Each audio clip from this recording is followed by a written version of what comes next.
Hi friends, welcome back to my channel. வீட்டில் குழம்பு பொரியல் இந்த மாதிரி எதுவுமே இல்லாத டைமில் இந்த ஒன்றே ஒன்று இருந்தால் போதும். ஒரு தட்டு சோறு கூட உள்ளே போகும். ஒரு பேனில் 1 டீஸ்பூன் அளவுக்கு தேங்காய் எண்ணெய் சேர்த்துக்கோங்க. பாதி வெங்காயம், கொஞ்சம் கருவேப்பிலை, ஒரு சின்ன துண்டு புளி, உங்களுக்கு காரத்துக்கு ஏற்றப்போல் காஞ்ச வத்தல், ஒரு சின்ன துண்டு இஞ்சி, 2 பல்லு பூண்டு, இது எல்லாத்தையுமே எண்ணெயில் சேர்த்து நல்லா வதக்கிக்கலாம். இதை தேங்காய் எண்ணெயில் செய்யும் போது நல்ல மணமாகவும் நல்ல ருசியாகவும் இருக்கும். தேங்காய் எண்ணெய் இல்லை அப்படின்னா நல்லெண்ணெய், அப்படின்னா சமையலுக்கு நீங்கள் எண்ணெய் யூஸ் பண்ணுவீங்களோ அதை சேர்த்துக்கோங்க. நான் பெரிய வெங்காயத்தில் பாதி வெங்காயம் தான் எடுத்துருக்கிறேன். இதுக்கு பதிலாக நீங்கள் சின்ன வெங்காயம் கூட சேர்த்துக்கலாம். சின்ன வெங்காயத்தில் செய்யும் போது இன்னுமுமே நல்ல டேஸ்ட்டாக இருக்கும்.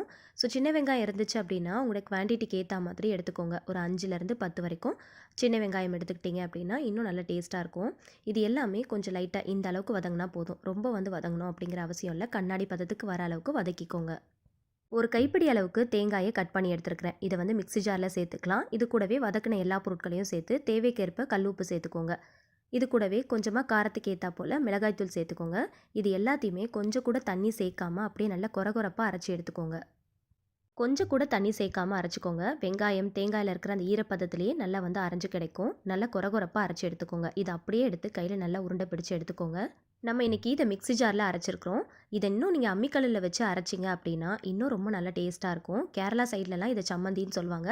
சூடான சாதத்தில் நெய் விட்டு சேர்த்து பிசைஞ்சு சாப்பிட்டீங்க அப்படின்னா அவ்வளோ டேஸ்ட்டாக இருக்கும். வீட்டில் குழம்பு இல்லாத டைமில் சூடான சாதத்தில் போட்டு பிசைஞ்சு சாப்பிட்றதுக்கு அவ்வளோ அருமையாக இருக்கும். கண்டிப்பாக ட்ரை பண்ணி பாருங்கள். வீடியோ பிடிச்சா லைக் பண்ணி தெரிஞ்ச எல்லாருக்கூடையுமே ஷேர் பண்ணி இன்னும் நம்மளுடைய சேனலை சப்ஸ்கிரைப் பண்ணாதவங்க மறக்காமல் சப்ஸ்கிரைப் பண்ணிக்கோங்க. Thank you so much. கீப் வாட்சிங்.